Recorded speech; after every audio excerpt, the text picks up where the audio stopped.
All right, is everybody muted? Not too worried. I don't need to be muted, I don't think. Anyway. Well, we'll start today with the normal opening, Christopher's opening. There is an essence that binds and sustains and is all life. This essence, this living presence, is the oneness that you are.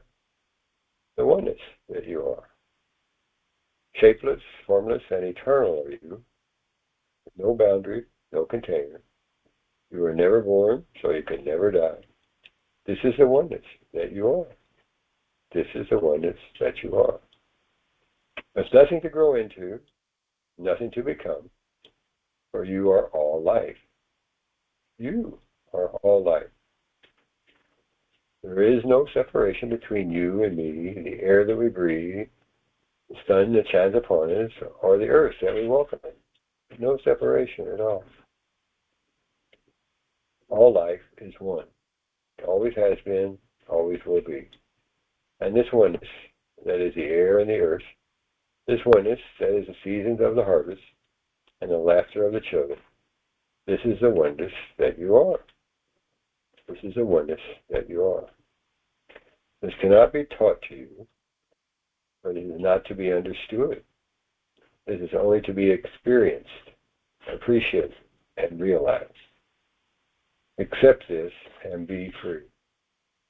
Accept this and be free. Accept this, all of this, and be. Just be. Just be. Just be. Okay. Now it's time to start my, let me call it, understanding of how to communicate with people who are in the healing business.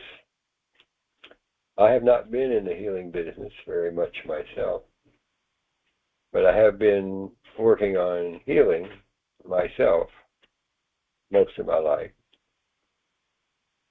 So I have a different understanding than people who got into some kind of thing like Reiki or all the different kinds of training you can have. I didn't have any of those. I didn't even have parents that were training me for anything. They were around sometimes, but not very often. And when I got to the orphanage, then almost nothing was like I thought it should be. So anyway, that kind of life is a life that is hard, but it's the best kind of life to have if your mind is open. If your mind is not open, well, it's not going to seem so good. And no matter whether it's open or closed, when you go do something you've never done before, if you're not liking it, it's going to be hard. That's the point of what I'm talking about tonight. Each of us has gone through a different kind of lesson to get to where we are. We have similar ideas if we join Christopher's group, or we wouldn't stay in it. The differences still are there, and we're learning to appreciate those differences and learning to recognize how to put them all together into a coherent reality for all of us. And this week, I had, in the last 5 days, I had an experience that was pretty amazing in that it is a good teaching principle to base our work on, or anybody's, because it showed me what's going to happen if you do the hardest things there are to do. In this case, I was deciding that I was going to fix the plumbing in the bathroom, and I had no experience at this, mind you, but I had used the shark bites before, and they're pretty easy to use most of the time, but not all the time. So anyway, I worked on cleaning it up, getting it ready to put new shower head, new faucet, and all that stuff in because it needed it. They were really old and not working well. So anyway, I started putting it in, did all that, and I worked on it for 3 days before I got most of that in. And then I turned it on to see if it worked, and it did. All the shark bites were working, nothing was leaking until I looked down at the bottom. And then there was a small leak out of one of the pipes that I wasn't working on. I don't know if I caused it or not, but it was there. It wasn't fast. I could easily contain it. So I wasn't too worried about it. But I knew I had to fix it. So. But it was in a place that was not easy to fix.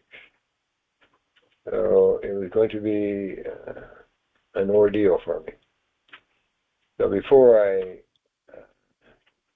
took that task on, I called a plumber, a real plumber, and find out if he could come over and look at it. Actually, I sent him a video, a picture of it. He looked at it and said, yeah, it takes a while to fix that.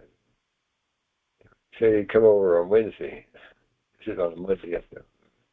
That's not good. You don't want to go very long without water. My wife would not like that. But as it turned out, that's what happened anyway. We had to shut off the water outside because the leak, when I tried to fix it, it got worse. So then I was going to need some other help to fix it, and I was going to have to clean up the floor. I had to cut out a lot of the floor there in that area to get down to the bottom where the pipes were under the floor. I was in a little cubby hole, probably 15 hours. That was very painful, standing there and working on that stuff. It was never the right tool for the job when you're doing that kind of work. Anyway, I finally got it sorted out well enough where I could possibly get it fixed. And I called Eric again, and there was a guy who could have done it. But then he said he changed it to Thursday. Well, we didn't want to go another day. Then I realized I have a neighbor who was a retired plumber. So I called him up. And he came over, and he fixed it just like that. In the meantime, though, before he came, my wife was really upset. She didn't like no water. It was hard on her. And I felt guilty. But I knew I had to do what that needed to be done because all those pipes were really not in good shape. They needed to be replaced. She had a different point of view on that. So anyway, that caused some sadness for her. And that was the first time that I had noticed sadness for her. I felt it. And that was the first time that I'd felt that sadness since I was 9 years old. Imagine. That's a long time ago. And I just realized from that the reason all this happened that way was so that I could see that, fix that subconscious problem that I didn't know existed. And now that part is clearing up because I understand what I was doing. 9 years old was the time that I went into the orphanage, and my father had told me not to cry. So I'd be a good example for the other children. And so I didn't cry. At least not that day. A couple of days later, when I found a place where I could be by myself, I cried. But that was the last time. Since that time till today, or yesterday, I never felt sadness. from anyone. I turned that emotion off. So I didn't know I did that, How many of us notice that you do things like that? Anyway, that was one part of the story, learning that from all the difficult things, you learn the best things. So we should not be afraid to go after those best things by doing the difficult things. And that's my life, has been that pretty much all the time. Always wondered why. Always had the hard way to do things. I didn't know that initially, so it surprised me. Then after that problem was fixed, and we went to bed, and my shoulder, where I'd been leaning in the cubbyhole for the, 15 hours or more, 3 different days, my shoulder and my back and my neck were all in pain, very high level pain. But they didn't feel the pain while I was in there. They waited till it was over. Amazing. Amazing what your body can do. All that pain, it was holding back the feeling. So you got done, so you could get it done. That's pretty funny. It's also pretty interesting. It tells you about what's going on inside you a lot. Then I realized, as someone who's going through what we're going through here in the ministry, now I have to heal that pain overnight.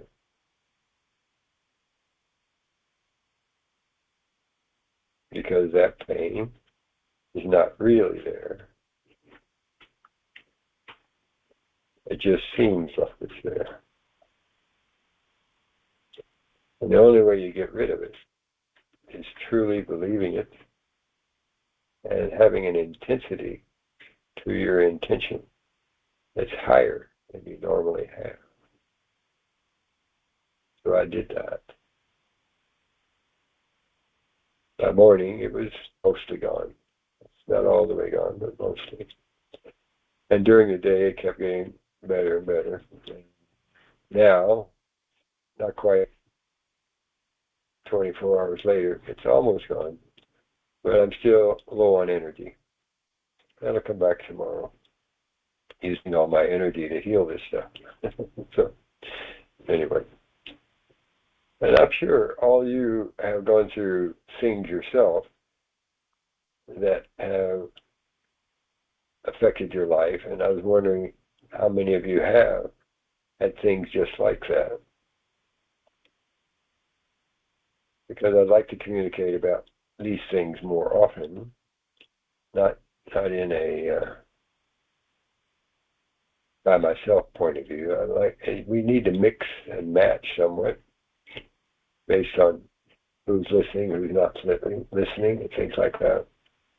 I'm not sure how you can do that on a podcast unless you have 2 people who bring up both sides of several different areas. That would be a better format, I think, but you'd have to wait and see. Don't really know. And for me tonight, because I need some more rest, I don't want to stay too long, but I would like to chat a little bit with people who are interested in chatting about something along these lines.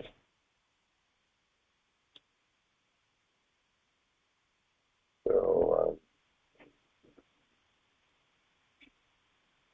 anybody interested?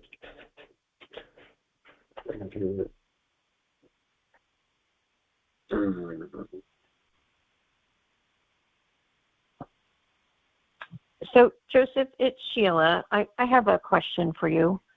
Yep. Tell me about when you met Christopher Timms and, what you were thinking and why you decided that his teaching aligned with yours. Well, that's a good question. The fact that I met him at all is truly remarkable. So I was in Dubai when I first talked to him. He was in Arkansas, I think. So, but somebody had sent me 50% off reading with Christopher Timms. I'm not sure who it was. They have these New Age places over there that do that kind of stuff too. Because when I was going through all my flying, I was always looking for all the different New Age forms to see what made more sense to me than all the others. I want to see if there was one kind that was better, because I hadn't found any that were really relating to me. I mean, I could see some of the stuff, but not all of it. And so when I was talking to Christopher for that reading, the first time he heard my voice, first thing he said was, "You go way, way, way back." I didn't know what that meant. So, and then later I found out that meant that it was 12,500 years since I've been in the body. That's why I sound so old tonight. So, in any case, it's part of the growth process. So whether that's actually true or not, we don't know, but he got that information from the crystal skull. So he learned how to read mandalas and stuff like that, so you can tell that sort of thing. But if it's true that I came from 12,500 years ago, that means I was around during the end of Atlantis. And maybe the reason I came was to be back at the beginning of a new world. Who knows? All these things are just conjecture, really. Nonetheless, it's part of a storytelling that helps us have a feeling for what we're doing, instead of just doing it for no real reason, or doing it because we think it might be true or whatever. It's more fun if you have a story to go by. It's not true stories, but as long as you have fun, it doesn't matter that much, as long as you don't take it too seriously. So it's okay. So anyway, that was, and when I met him in person, it was about a month later in Arkansas. And at one of the crystal digs that he did. And truthfully, I didn't get to talk to him all that much, just a little bit. And there was nothing I could say at that time that made me think he definitely had the right stuff. But I can say that the stuff that he did say was all right with me and the things that I've experienced. And Yolanda actually convinced me even more, because she told me he was the real thing, and Yolanda wouldn't say something like that off the cuff. So it's that's the beginning. But it actually from there, it was just a matter of going to classes. I actually moved down to Melbourne because he was here, and I didn't have any place that I needed to be in particular, because I'd gotten divorced and I was unattached to anything, so I could go anywhere. So I came down to Melbourne and lived here. After probably 5 classes of different sorts, I was sure he was the right person. But it took a while, because you got all those mental images in your mind that has to be cleared up when you first start listening to Christopher, because his stuff is right on the target, not close. It's right on the target. It's very solid information. I can tell when he's talking sometime where it's coming from. But I've always had some kind of connection with higher intelligence, but it wasn't a two-way connection. It was always a one-way. I'd get information, but not anything significant. But I was always talking. So I knew there was a connection available. I just hadn't found it yet. Other than I would talk because I knew something was there, but never heard anything back. So that's just where I was, And as we go through all these experiences of working in a group, you get to see way more things than you would normally see in your normal groups, because your normal groups don't even like to want to talk about most of this stuff. So you have to be really careful who you talk to, or offend a lot of people saying things. How about you, Ashley? Did you know right away, or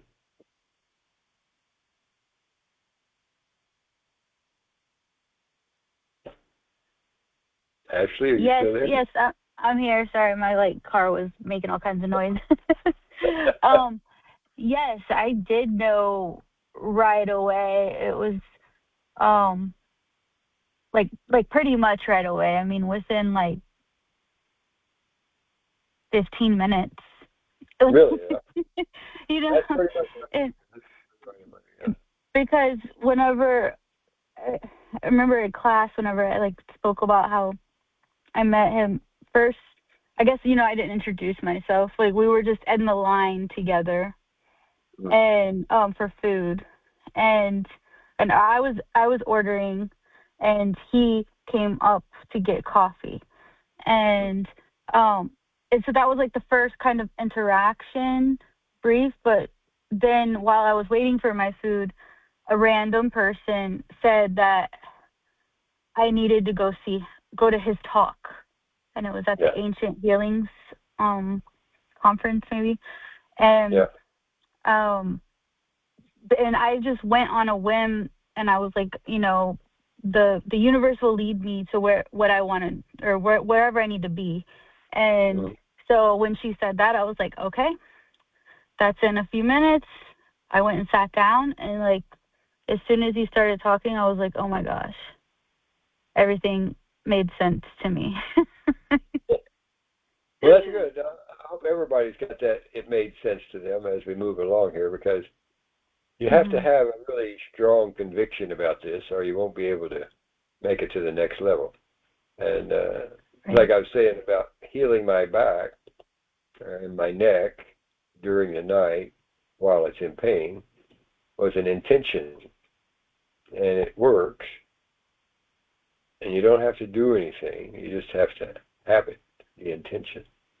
And it has to be a strong intention. You get to make those decisions. I've had numerous things leave my body just as soon as I had one of the intentions to make it happen. Especially in the hospital in Vietnam, where doctors thought I was going to die, and the next day I was well. So that was funny, really. Wasn't really well, but I was way better, and they couldn't believe it. How did that happen? They don't know. Well, I knew how it happened because I did it overnight, but it's just a question of you recognizing who you are to the fullest amount and putting intensity with it.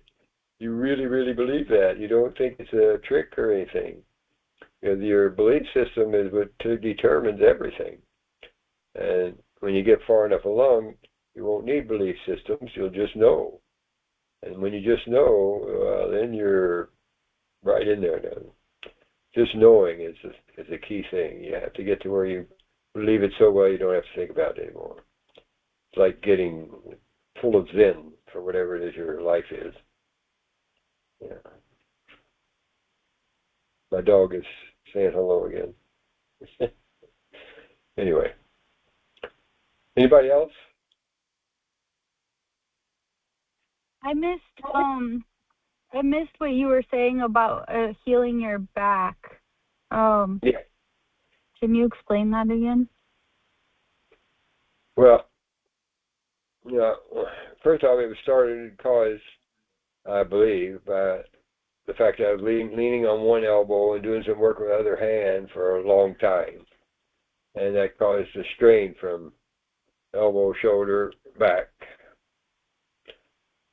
And that's just superficial information. It's not really what caused it. What really caused it was life. Life was making it happen so that it would bring me to realize other things. And we all have to start thinking that way. Any kind of negative thing that you think needs to be changed. Okay? It needs to be changed as soon as possible. Because this world is you. You are this world. How can anything be negative in your world? It's just there. When you believe that so fully that you're it, you're really it, there will be no problem. My dog is trying to take my cord away, but he's caught in it. Okay. Wait, come on.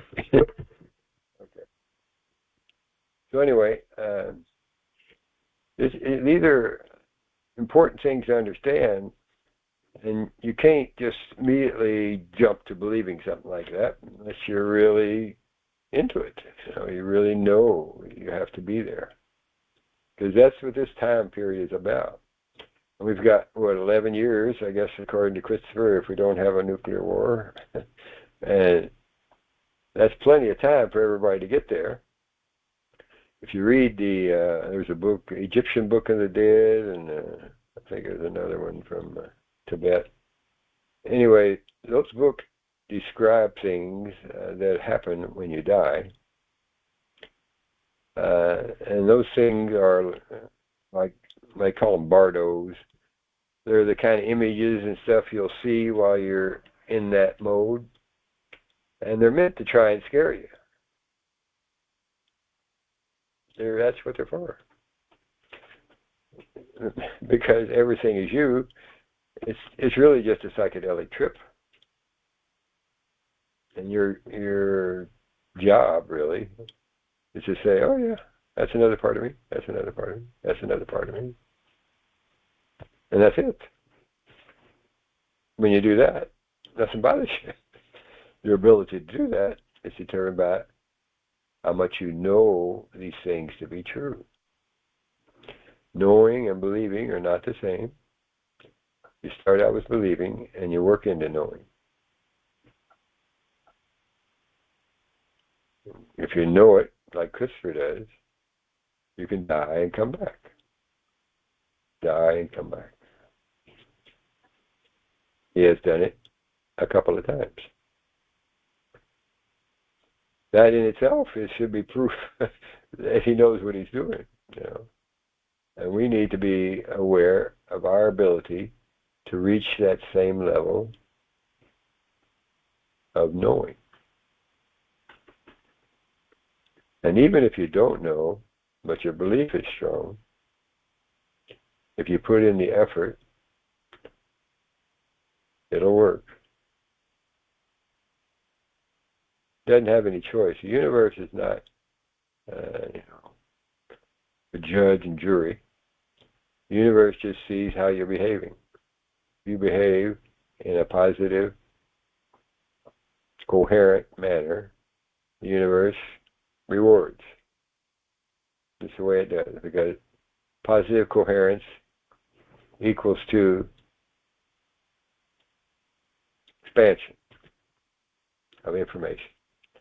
More people get more good information. Expansion is what the universe wants until it doesn't want it anymore. And we're all part of that expansion.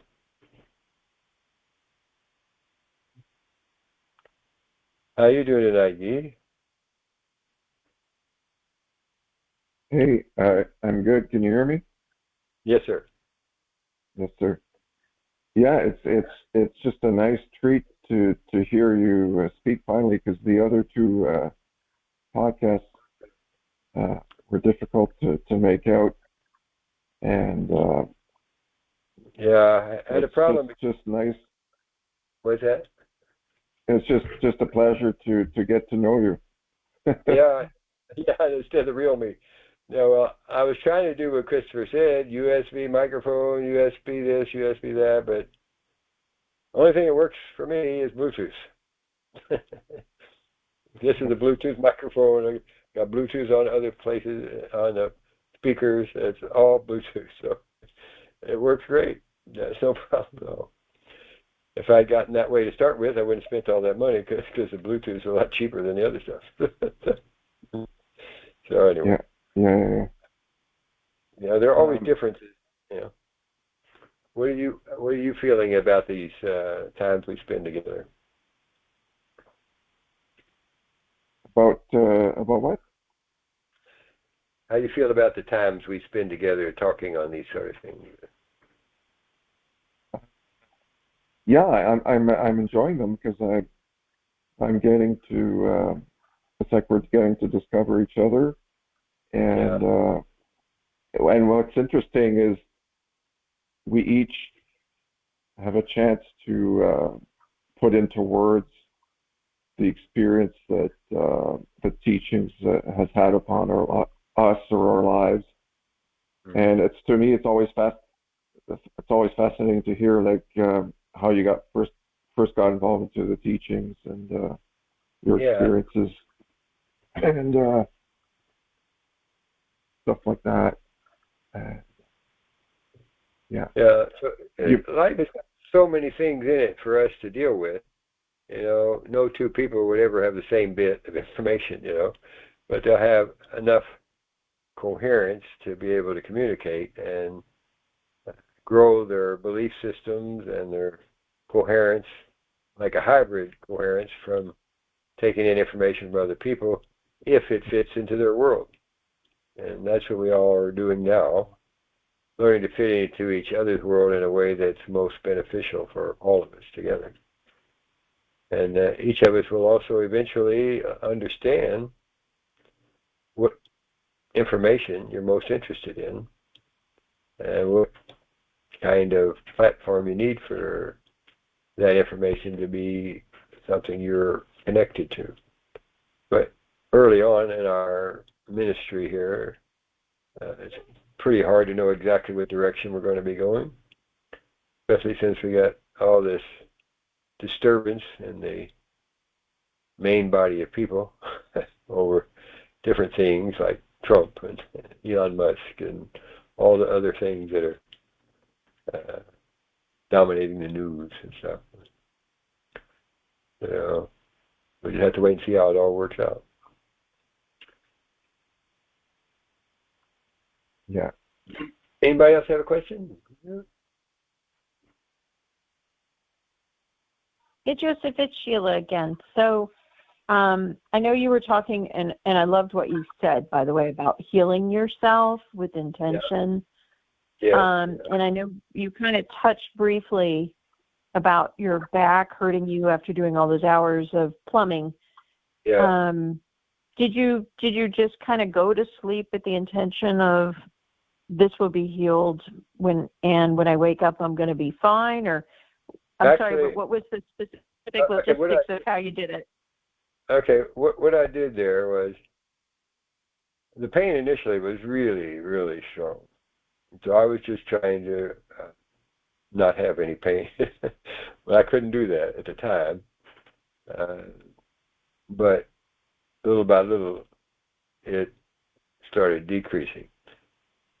But I knew it when I got up, it was going to require movement of all that. It was going to be painful. So before I got up, that's when I said, okay, now is the time for me to be who I am.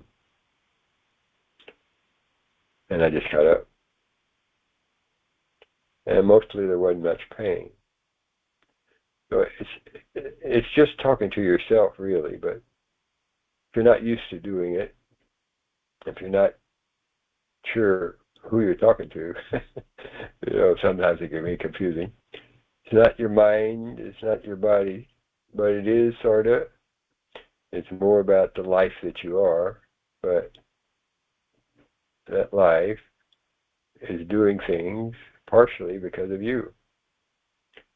So It's all a question of how well connected you are to that life that you are, like it's mentioned in our opening oneness that you are. If every time you make an intention, you also are listening to the sound of oneness, you will enhance the intensity and create a stronger belief right away. Because you're connecting to who you are, your presence. So that's how I do it for the most part. And it really surprises me sometimes how something can go away so quickly sometimes. Wow. The doctor was certainly shocked in the hospital. But that one was more a subconscious process than it was a higher consciousness process. It was subconscious. Because in that case, the doctor had asked me, or told me that he couldn't give me a transfusion even though I needed one. So he said, well, you'll have to fix this yourself. And I said, okay, doc, I'll fix it. Then I went to sleep. So it's just like, no big deal, you just do it. Woke up and I was well. I mean, I hadn't eaten for 30 days. You would think, it would be a difficult thing to change all that, but no food for 30 days, and I just got up, put on my bathrobe, went out and walked around the hospital. Actually, I ran because I felt so good. And it's not normal for that to happen. But the doctor couldn't believe it, and I thought it was perfectly normal because I told him I was going to do it. But that's really happened because I was in the theta state at the time he asked, half awake, half asleep. That's what made it happen, more than a belief system. But I'd been working on myself most of my life anyway, so it was probably a little bit of both in there.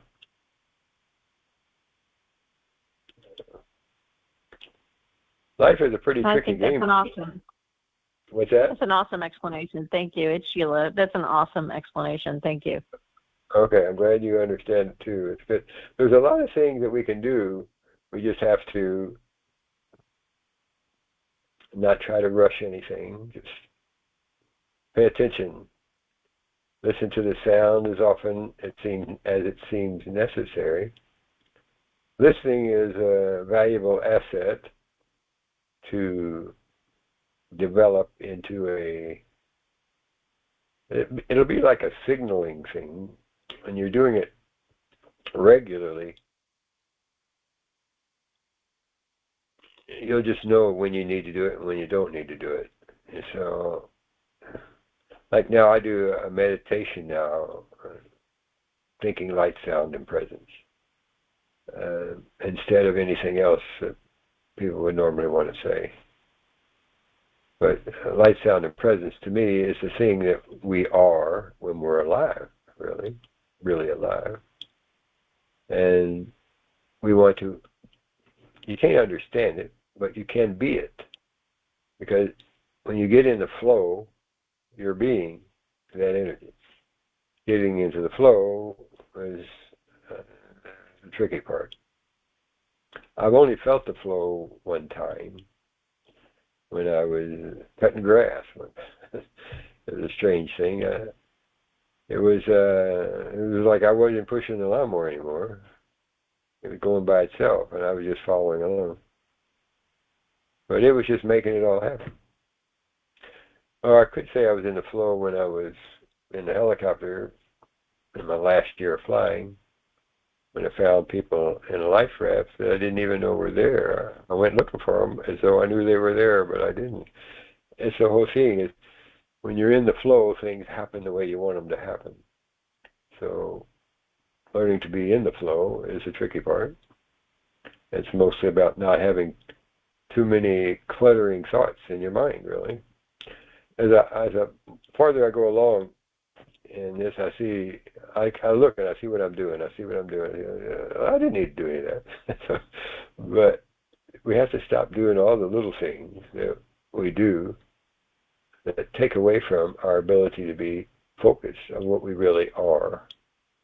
And you can do some of the little things. Just don't overwhelm yourself with lots of little things. So that you're kind of in between. It's the in between that gets you where you want to go. You don't push yourself too hard one direction or the other. You try to stay between the lines, right in the middle, and that'll get you there the quickest. If you're not thinking any thoughts very often, you're definitely on the right path. But for a lot of people, that's almost impossible. So it just depends on where you are. Yeah. So for the healing, Joseph, would it be to say what I'm hearing you say is that you just basically re-identified with that, the oneness that you are, that divine blueprint that is not broken.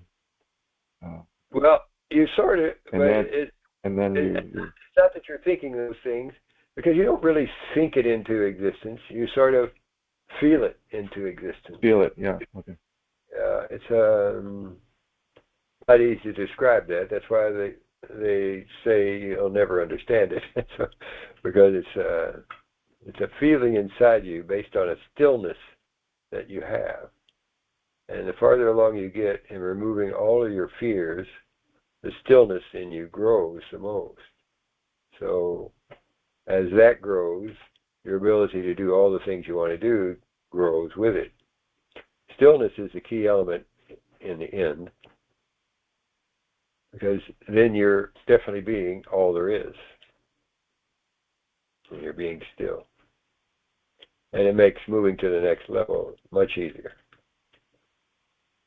But in the physical body, that's hard. So you have to practice. I don't know how to say practice, but it's more like not minding what happens. Whatever happens, just don't mind. Know it's something guiding you, or something you don't need to even recognize. But it's there. That's all it is. It's there.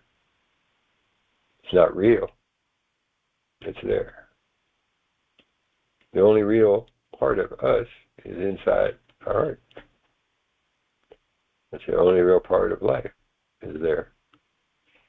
When we're there, in that space, we're all it is. And you can be all it is. Learning how to get there, that's what this is about. This is about getting to that point where you can feel it without trying, because it'll happen automatically once you get to that point. It's not like the universe is deliberately trying to confuse us. It has a specific way of operating. It's just that there's so much information involved in us learning what that specific way is that it's hard for us to catch on quickly. It takes time to put it together. But we're all pretty intelligent beings sometimes. We just don't have it all the time. So sometimes, actually, when you're doing things that seem bad, though, it's for a good reason, and you don't realize it until afterwards, which is what I was experiencing this past week. There are no bad things. There are only things. There's no good or bad. There's just life. So we're learning how to live it as though everything is okay. If you're doing that, you're being still. And if you're being still, whatever you want will be coming your way. And that's what the universe does. That's how it all works. So I hope you can appreciate that. For me, it's a lifetime goal. I know flying helicopters was the most difficult thing to become one with, but at the same time, because it requires so much attention to so many things, when you do that, it puts you in the right mode. Now, in this world we're living in here in these classes, all you have to pay attention to is light, sound, and presence. But in order to do that, you have to have all the other worldly needs sort of in the periphery. You still have to chop wood and carry water. But when you're not chopping wood and carrying water, well, try to be who you really are. Light, sound, and presence. Stillness. Oneness. It's all you. Thank you for your time tonight, fellas. I really enjoyed talking to you, or with you. I hope all of you can get something out of these things. I know for me they were like amazing things. My experience in the world, going to 55 different countries, and seeing all the things going on in all the different places, has changed me from my original, obviously. But I still have the same kind of drive I had when I was young. So it's who you are. When you get to this stage and you're in this class and you're doing this stuff, this is the highest form of learning you can be getting. And I wish all of you the best of luck in attaining your goals and just being yourself. That's all we really want to be. Mm-hmm. Joseph, were you in the military? Yeah, I was in the military for about 8 years. Vietnam and Korea. That's about all. I went to. Were you a Vietnam vet? Oh yeah. Yeah. Okay. Flew helicopters in Flying Vietnam. helicopter. Yeah. Okay. Yeah. Got bullet holes and all that sort of thing. Yeah, but I didn't get any in me, fortunately. So it was all right. But, no, I didn't like Vietnam at all. In fact, it was one thing that convinced me that the military was not the right place for me. But it took me about another 6 years after that to get out because I didn't know what I was going to do otherwise. So eventually I got out and said if I don't do something else, I don't know what it is. I was going to go back to school. But the day before I was going to go back to school, I got a call from a helicopter company, petroleum helicopters in Louisiana. They asked me if I'd like a job. Surprised me. So I flew for them for 24 years. And I flew for another company for 10 years. Another company for a little bit. But anyway, it's mostly just getting around the world. And I can't say, helicopters is not for everybody, I can tell you that. Because you don't really have family. And those people who don't have family, most people are not really happy that way. For me, it was just like I grew up. Didn't have a family growing up. They weren't around anywhere. So being without your family was normal for me. So it wasn't so hard. And, everybody has to pick and choose how they're going to get to where they want to go. But a difficult way, sometimes it's good, and sometimes it's right, and sometimes it's not the right thing for every person. Depends on your perspective on life and how long you've been around. Because in order to make good decisions, you have to have enough good information. Most of you are old enough to have good information, so you should be able to make all the right decisions to get where you want to go.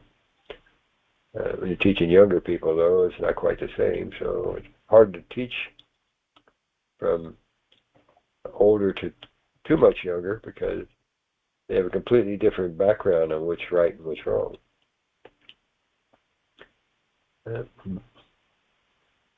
We're still working, though. Everything is fine.